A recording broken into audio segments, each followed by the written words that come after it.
This is an iHeart podcast. Guaranteed Human.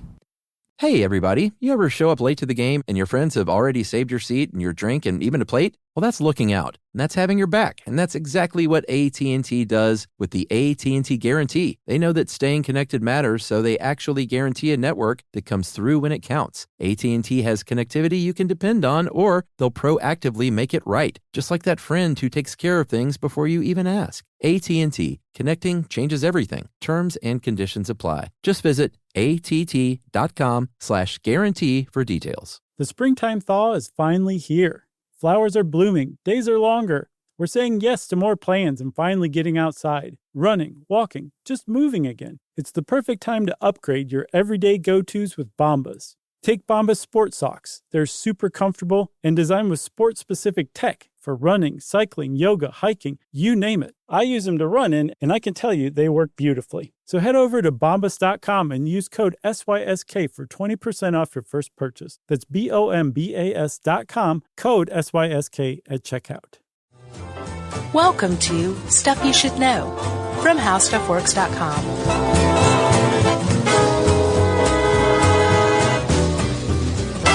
Hey, and welcome to the podcast. I'm Josh Clark with Charles W. Chuck Bryant. Howdy. And Jerry, for the last time this year. Yeah. She's just informed us, and she's all smiles. She is. Not very nice, Jerry. How'd you like that presentation earlier? The sensitivity training? Uh-huh. It was great. Yes, people, because we work for a corporation, we have things like sensitivity trainings. Uh-huh. And in those trainings, you get shown video examples of various forms of harassment. And they are the best, most fun things to watch ever. They're pretty overt. Yeah, I could watch those all day long. I was wondering how much that production company made from that. Yeah. You know, they did 5 little vignettes. I'm sure they paid the actors like literal peanuts. Yeah, they were bad actors. They're like, there's the peanut bucket over there. You can pay yourself. Yeah, the one that really got me was actually they were all really funny, but the one with the old guy in the factory loading boxes, like a shipping warehouse. Right. And they were giving the old man a hard time about everything. Because he was old? Yeah, because he's old, and they were giving him a hard time because he was out of work for a while, and they had to cover for him. Right. The old man, and he had the back brace on. Did you notice that? Yeah. And the look on his face, he just kept getting a little more like pouty the whole time. Yeah. I was like, dude. That's good acting. Stick up for yourself. Tell these young kids, what to do. The back brace prevents him from it. Anyway, I just had to bring that up because I just think that stuff is so funny. And what's funny is people really do some of that stuff that you're like, what? Yeah. There's some creeps out there. Yeah. That was a really weird setup for Jim Henson because he's the least harassy guy he was probably ever. Yeah. He certainly comes across that way. He's a genuinely good dude. It's not one of these stories you hear about like maybe some of your favorite children's books writers or cartoonists or something maybe were kind of bad people. No, apparently not at all. Yeah. He was not only... So there's a lot of quotes in this article. I thought John Strickland wrote it. It turns out that's not the case. I'm surprised. Yeah. Because he's friends with, or down with at least, one of Jim Henson's kids. Oh, really? Who I believe lives here in Atlanta. Oh, wow. But in this article, it's one of those things where everybody who compliments Jim Henson, who worked with him, they go to the trouble of complimenting him in a way that's not just like, oh, he was such a great guy. Yeah. They all back up just a little bit because they're cognizant that doesn't get it across. Sure. And they want you to understand that they're talking about more than just the great guy, like, right. Oh, he's dead and I'm not going to speak ill of the dead, and he was a great guy, and that's a really thoughtless, polite, inoffensive thing to say. Sure. So, like, Frank Oz said something like, he was a great guy, but at the same time, he was a human, but he was still a really great guy. Right. So, like, what you're thinking of as a great guy, get rid of that and actually replace it with a genuine human great guy. Yeah, because as a filmmaker, he's a puppeteer, obviously, but he was a filmmaker first and foremost, which a lot of people kind of forget about. Yeah. Did you watch any of these? Oh, yeah. That's a tough job. Super stressful. And you and I have seen it can make good guys and good ladies be real jerks. And yell. Under stressful situations, it's a tough thing. There's a lot of money on the line each day. And, it's like everybody relax. It's just millions of dollars. Yeah.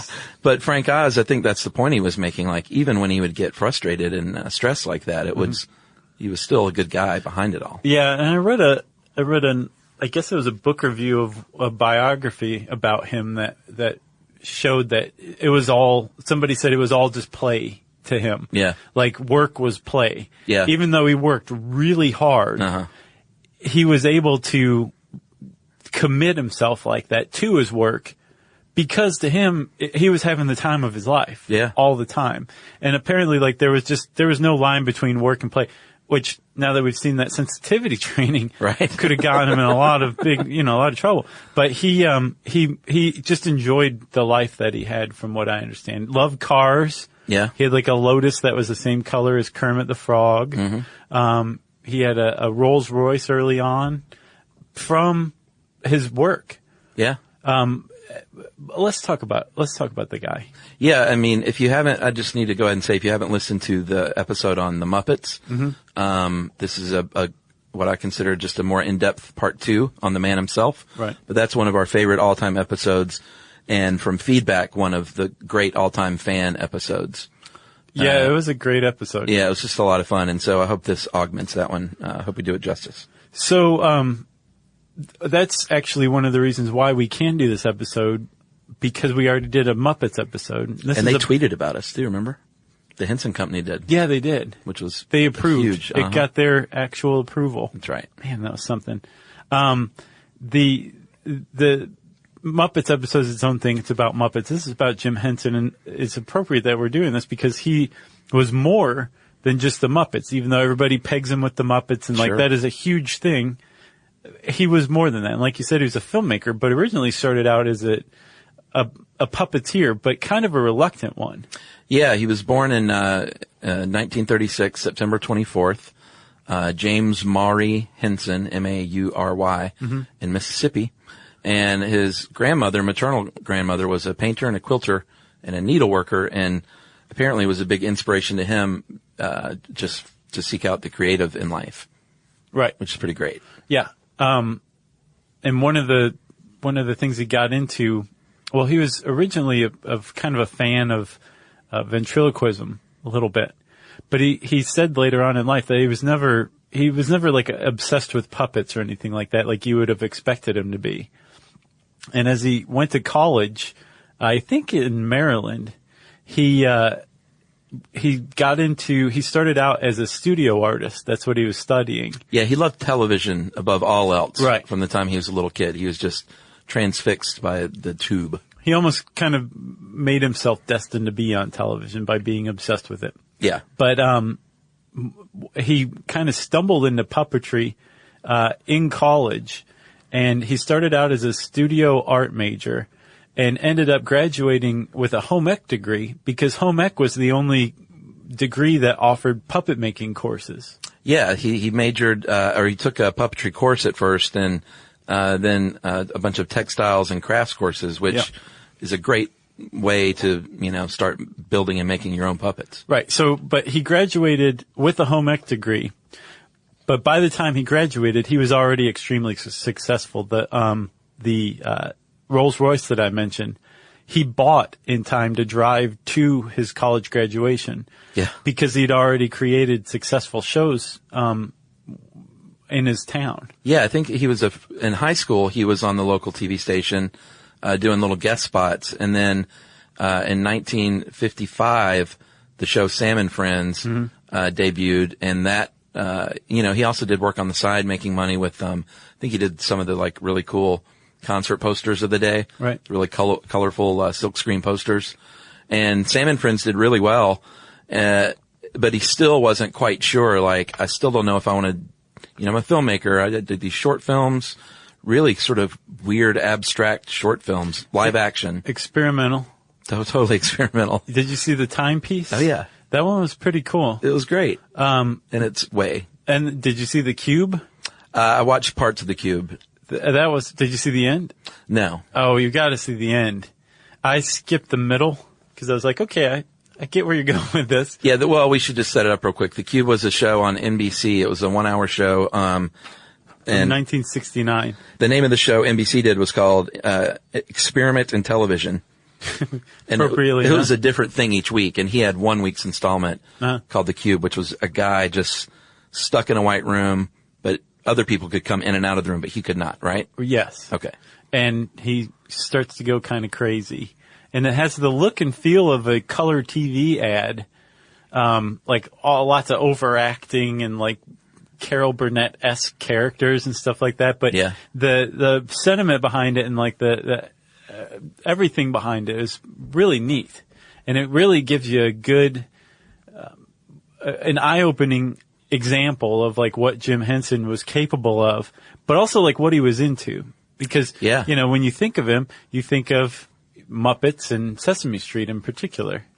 Sure, and these are weird, abstract art films. Not unlike, you watch like a Jim Morrison art film from film school. Right. And it's kind of the same style, that was what was going on back then. Yeah. And he actually got nominated for an Academy Award for Timepiece. I think Jim Henson had Jim Morrison beat by a mile as far as experimental films went. Yeah, I'll agree with you there. So like I said, he wasn't quite convinced that puppetry was his future because he was a filmmaker and he was like, puppets are still kind of kid stuff. Right. But post-college, he did the old tour of Europe. And in Europe, puppeteering is a whole different business. It was a lot more serious, and a lot more, I guess. It was treated as art. Yeah, exactly. And he said, you know what? I am going to give this a shot. Came back to the U.S., married Jane. And even though he and Jane separated, they never divorced. Really? I thought they did. No, they never fulfilled the divorce. They just stayed separated. Okay. And then he started making TV commercials and formed his own company in 1963 with, I don't know if he formed it with Frank Oz, but he hired Frank Oz and Jerry Jewell, who ended up being obviously legendary puppeteers. And lifelong collaborators of his. Yeah. Yeah, but he started out making basically a puppet-based commercial ad agency in New York. In 1963. Yeah, and they weren't making funny commercials back then, so he was really pretty revolutionary at the time. And they did pretty well for themselves. And one of the smartest moves he made early on was all of his contracts said that he retained the rights to any of the creations he made for these companies. Yeah. So he was creating some of the things that would later become famous Muppets, like the Cookie Monster was originally made for a chip maker. It was this puppet that couldn't get enough of these chips. Yeah, he was the wheel stealer, and he stole cheese wheels. Yeah, okay, that's what it was. Yeah. And he ended up being the Cookie Monster, and the reason he ended up being the Cookie Monster is because Jim Henson retained the rights to that creation. He was a very savvy business guy, too. Yeah, and he was using somebody else's dime, these advertisers, like budgets, to kind of hash out and form and make his Muppets. Yeah, Ralph the dog started out on Purina commercials and was later a sidekick on the Jimmy Dean Show in 1963. Which I remember that from the Muppets episode. Rolf was the first big Muppet. And he's such like a bit character now. Yeah. That, it's just mind-boggling to think he was the one that started it all. Even before Kermit, before Big Bird, it was Rolf. Kermit kind of stole the show, I think. Yeah. And we'll talk a little more about Kermit and where he came from right after this.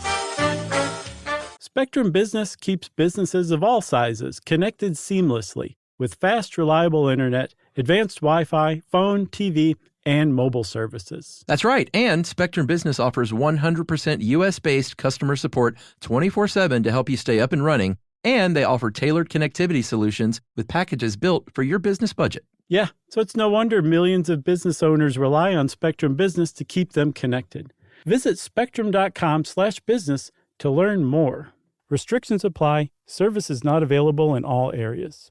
Imagine never buying gas again. Well, you can with an electric vehicle. EVs are easy to charge as your phone and perfect for everyday life. You can drive daily with confidence everywhere you go. Most Americans drive just 40 miles a day, and most EVs are equipped with 200 to 400 miles of range. Plus, they've got fewer parts, they require fewer repairs, and they produce fewer headaches. And with all those pluses, it's no surprise that we're seeing more and more EVs on the road, which makes the planet happier and happier. The way forward is electric. You can learn more about EVs at electricforall.org.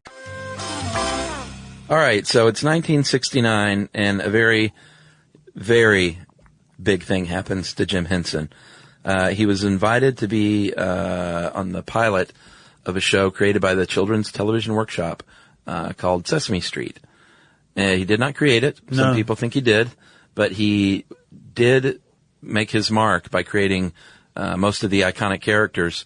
And if you were a fan of the old Sesame Streets back then, not all, but many of those little short films, the little claymation ones or the live action ones, he directed those as well. Yeah. Which is pretty cool. I never knew that. I think I knew that. Did you? Yeah, he was our Russ Vick. Yeah. No, he was their Russ Vick. That's right. Russ Vick is ours. That's right. So, Chuck, the whole thing that changed everything for him was Sesame Street. Yeah. He wasn't a creator of Sesame Street. They just hired him on. Yeah. And they actually kind of won him over because remember, one of the things that Jim Henson always struggled with his whole career was he wanted to explore places that puppets had never really gone to. Right. In themes that they hadn't gone to, at least not in the modern age. Sure. But he was fighting against them not being taken seriously. Yeah, it wasn't like he was anti-puppet by any means. He was anti-kids, because one of the big reasons he signed on with Children's Television Workshop was their goal to educate kids. Right. Meant a lot to him. But like you said, I think to merge those worlds successfully was a big part of his goal. Right. And struggle for a little while. Russ Vick, by the way, made the little interstitial things for the Stuff You Should Know television show. Yeah, the animations. Which is why I reference him. Yeah. So the Children's Television Workshop, which is now called the Sesame Workshop. Yeah. From what I understand, they won him over big time. He makes all of these characters from like Big Bird, and I think Kermit came before Sesame Street. And he started out, I think we talked about this in the Muppet episode too. He started out looking really weird. Yeah, like a lizard almost. Yeah, and not cool at all, like really kind of freaky. Yeah. Which is something that now that I know a little more about Jim Henson, I think maybe he might have even been going for. Right. But one of the things that Sesame Street allowed him to do was to really kind of explore something that he'd long been obsessed with, which was television and where it converged with puppets, which was all new territory, and Jim Henson was at the bleeding edge of it. Oh, yeah. Because if you think about it, when you go to a puppet show live, you know, you're looking at what's essentially a mechanism for hiding the human. Mm-hmm. And there's just a little area that the puppet can move around in. Well, a little tiny fake stage. Yeah. Yeah. So Jim Henson stepped back and said, okay, the television is that little tiny area that the puppet can move around in. Yeah. But it also opens up the whole world for a puppet because you're using camera angles and there's editing and it's not in person. Yeah, just frame out the people. So, and again, we talked about this in the Muppet episode. He created something called platforming up. Yeah. To where the puppeteers no longer had to like crouch down and to maneuver the puppets. Yeah, because he was a tall guy. Yeah. Tall and lanky. Man, he was skinny. Oh, those running shots and timepiece. Exactly. Because he was in it. They were hysterical. Yeah, and he weighs about 70 pounds somehow. His big lanky legs. But, so yeah, the performers could stand up, which was a huge weight off. Yeah.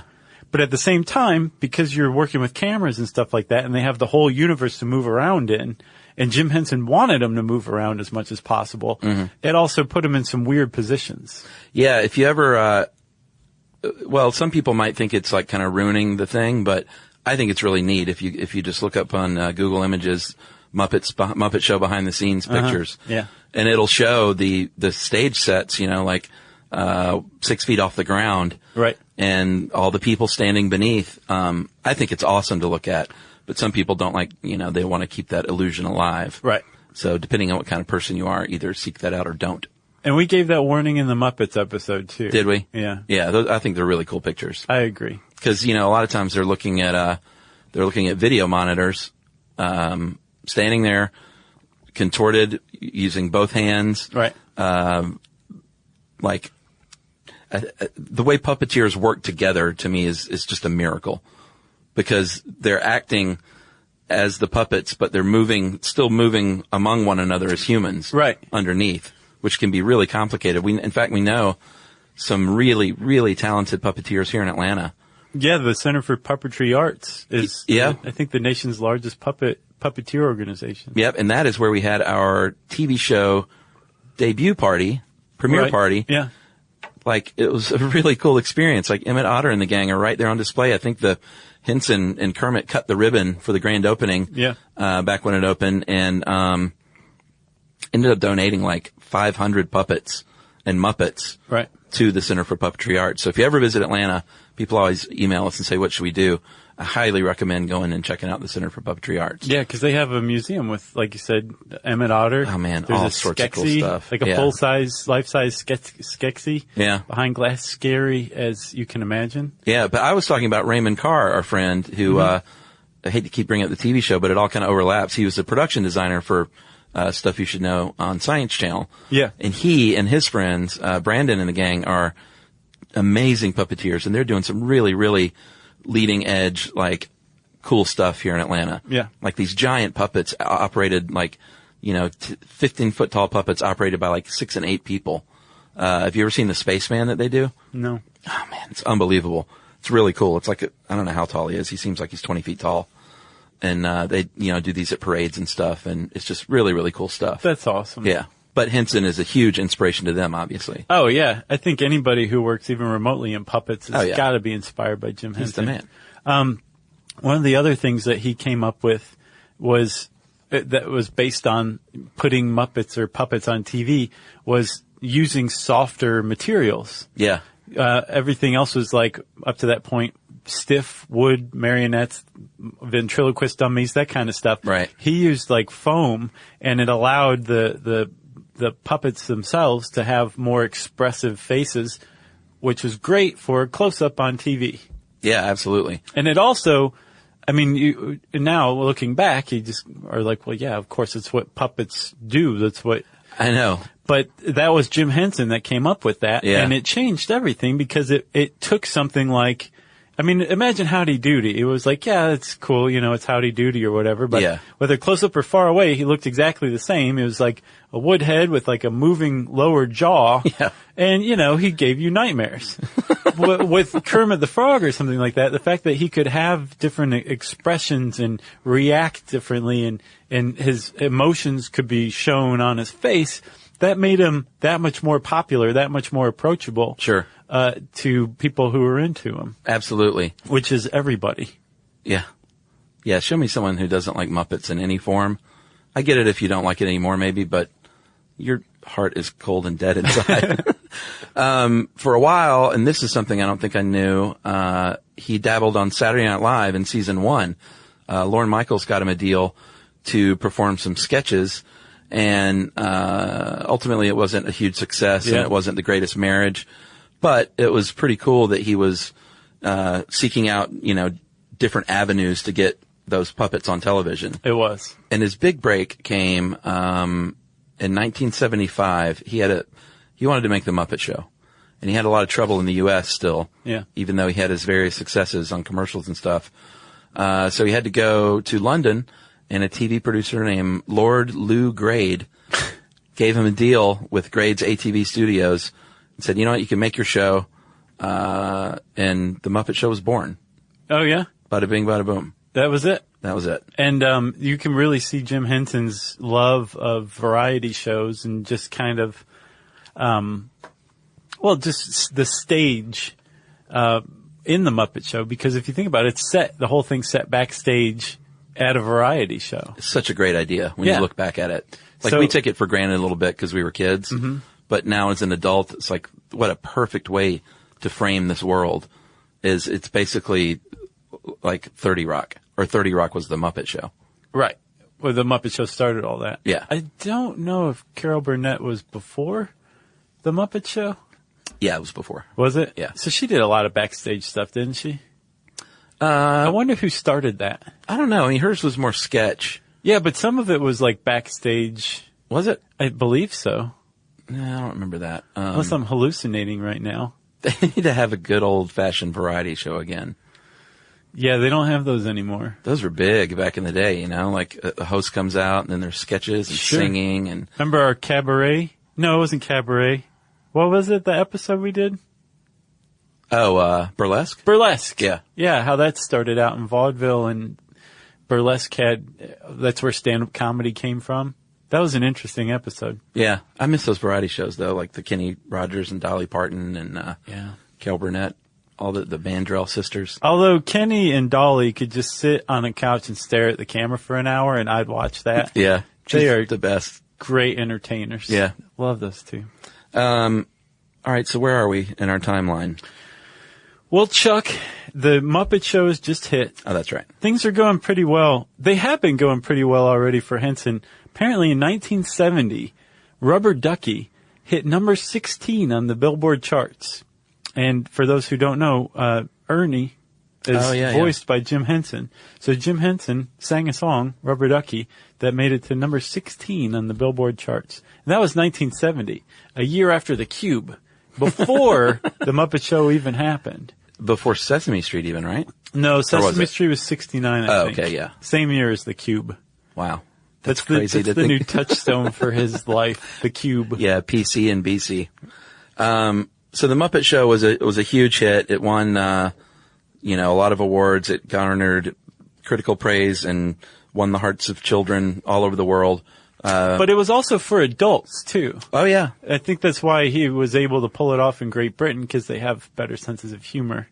Yeah, and speaking of adults, he got into some more serious themes with his next great show, Fraggle Rock. Yeah. In 1983. I never saw a second of that show. Oh, man, really? Wasn't it on HBO? Yeah, it was one of the first HBO original series. We either had Showtime or we didn't have HBO. Didn't have anything. It was awesome. Fraggle Rock was great. And the idea there is you had the Fraggle Gang, and then you had three different groups. You had the home of Doc, who was an inventor, and his dog Sprocket.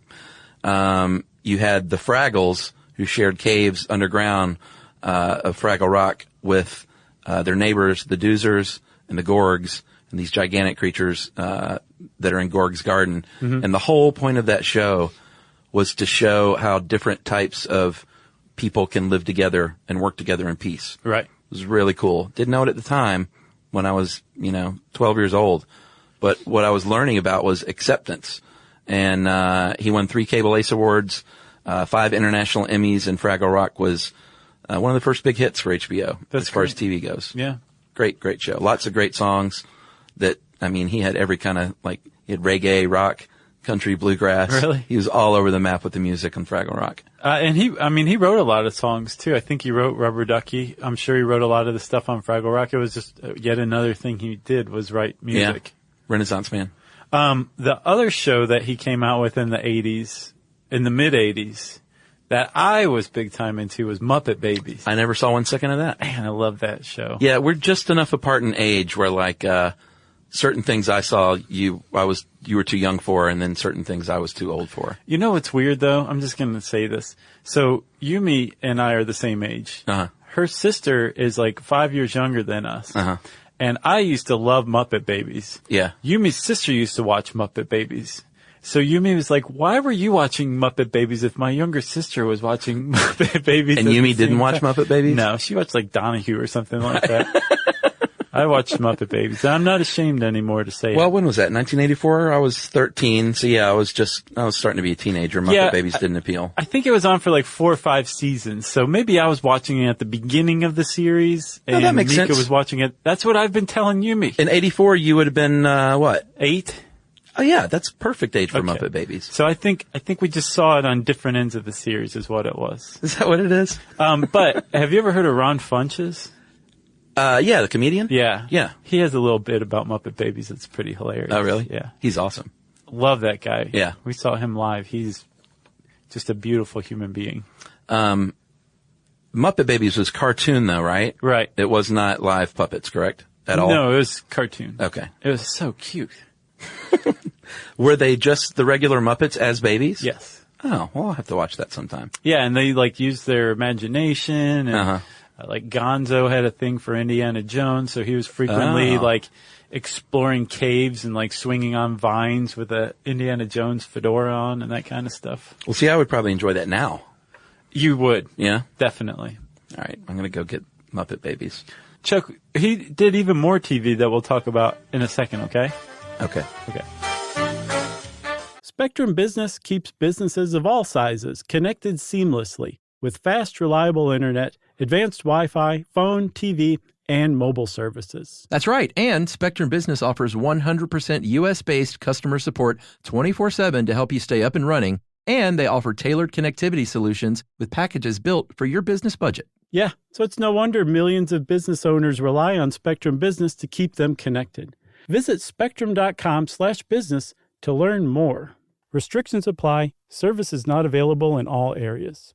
Imagine never buying gas again. Well, you can with an electric vehicle. EVs are easy to charge as your phone and perfect for everyday life. You can drive daily with confidence everywhere you go. Most Americans drive just 40 miles a day, and most EVs are equipped with 200 to 400 miles of range. Plus, they've got fewer parts, they require fewer repairs, and they produce fewer headaches. And with all those pluses, it's no surprise that we're seeing more and more EVs on the road, which makes the planet happier and happier. The way forward is electric. You can learn more about EVs at electricforall.org. Okay, and we're back. And we're still in the 80s. That's right. And you were talking about other TV. As we said, the man loved television and filmmaking. And so he got away from the Muppets and puppets every now and then. Collaborated with Raymond Scott, who was an electronica pioneer, actually, on shorts called Ripples and Wheels That Go.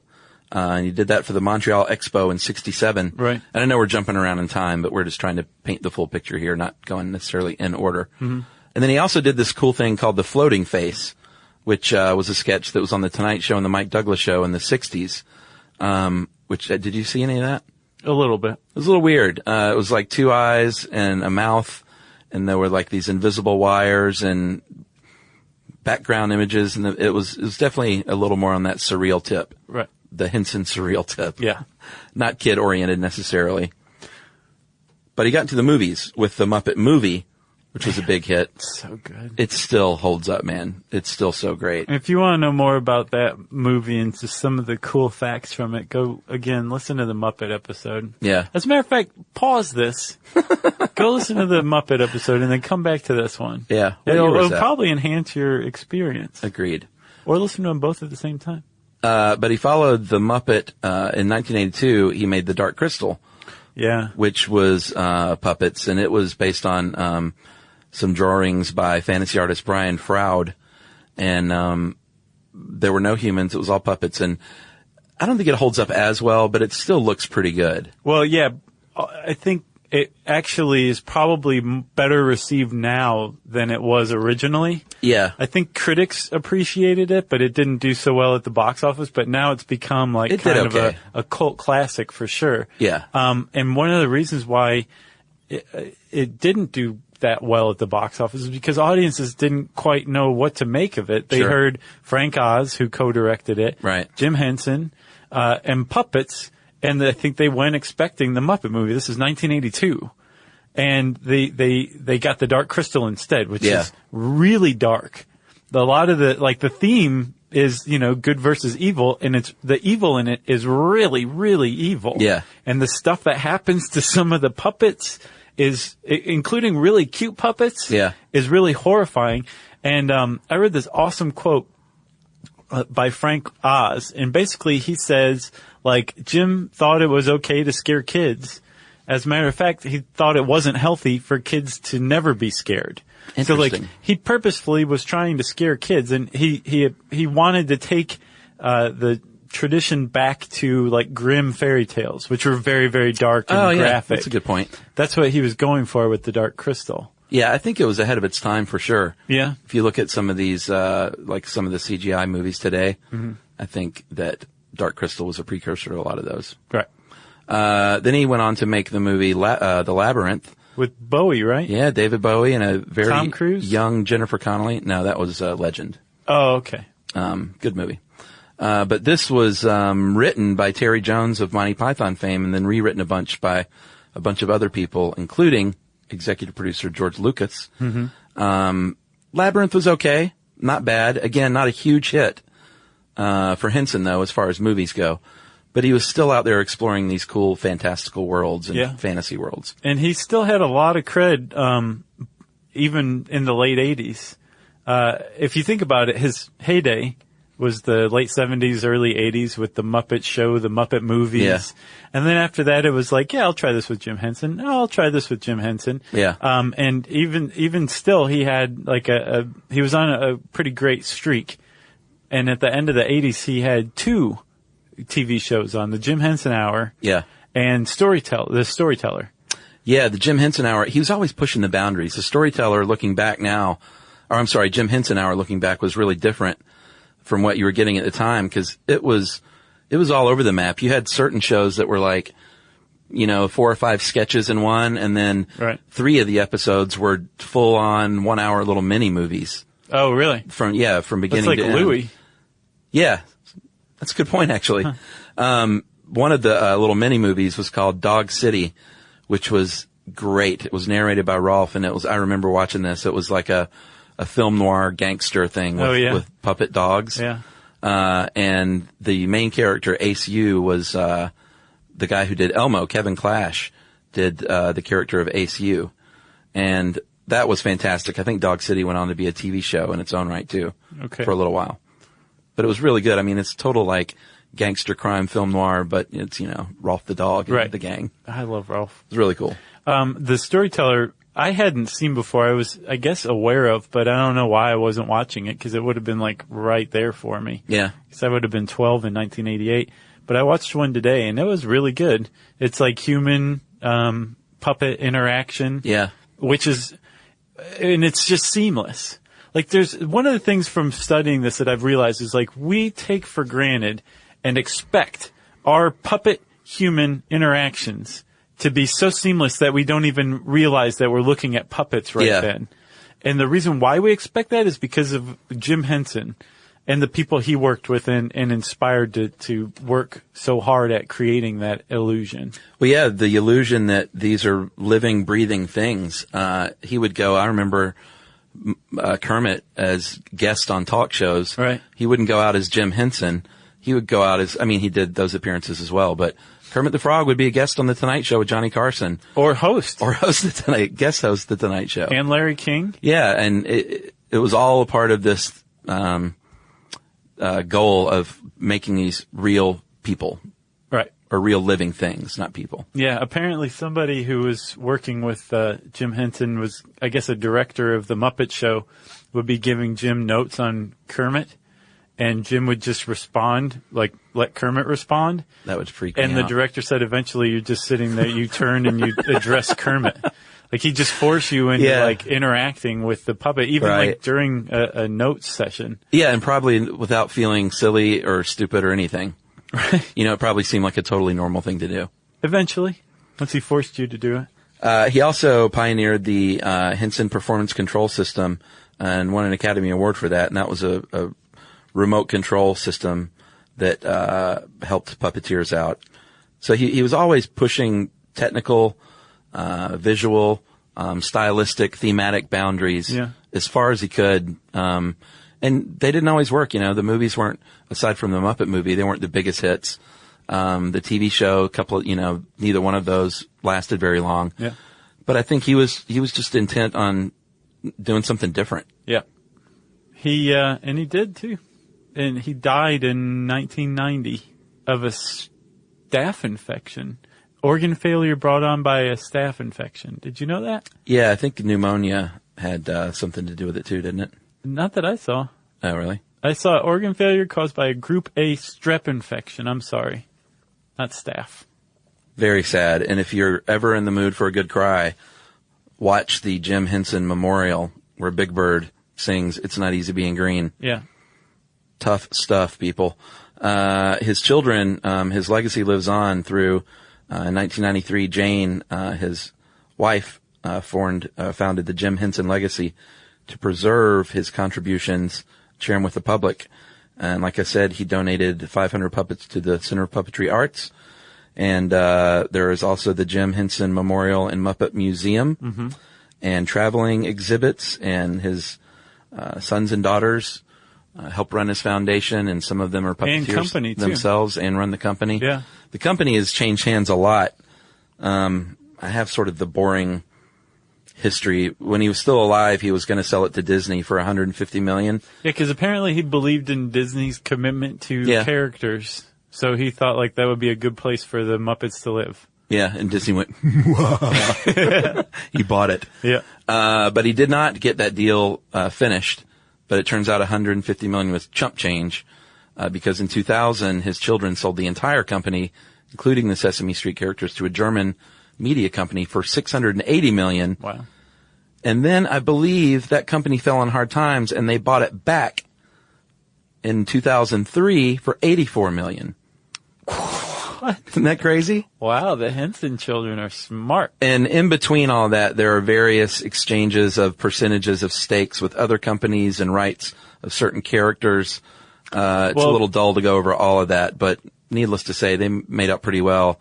And eventually, Disney now does, they do own all the Muppet studio. They own the Muppets. Apparently, the Henson Company sold the rights to the Sesame Street characters to Sesame Street, which is pretty cool. Yes. And the Jim Henson Creature Shop still builds the Sesame Street puppets and Muppets. Yeah, it says they sold the rights to the Muppets and Bear and the Big Blue House characters, which I'm not familiar with that one. Nor am I. But Disney wanted, I guess that's sort of the player to be named later that's included in the baseball trade. Right.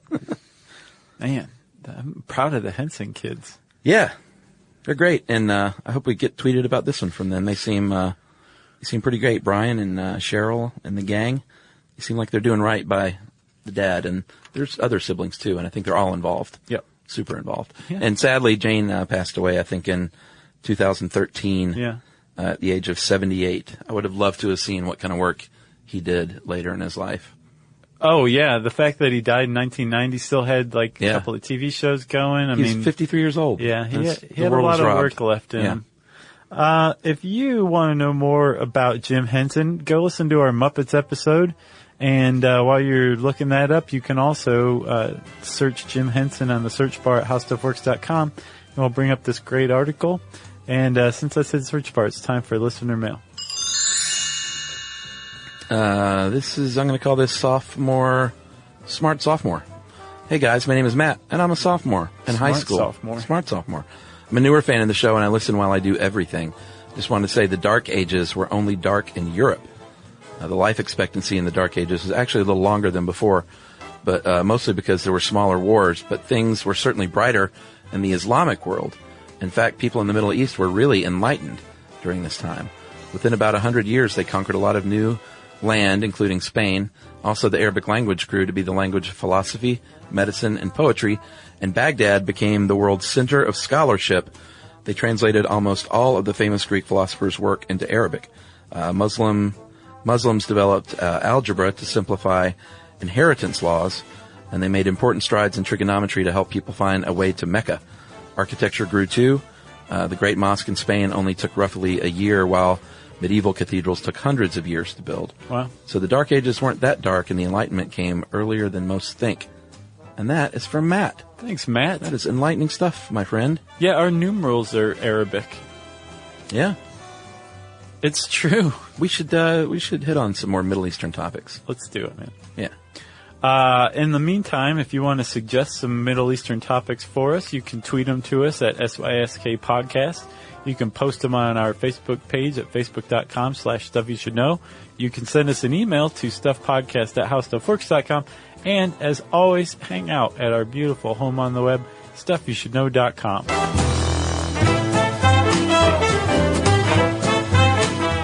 For more on this and thousands of other topics, visit howstuffworks.com.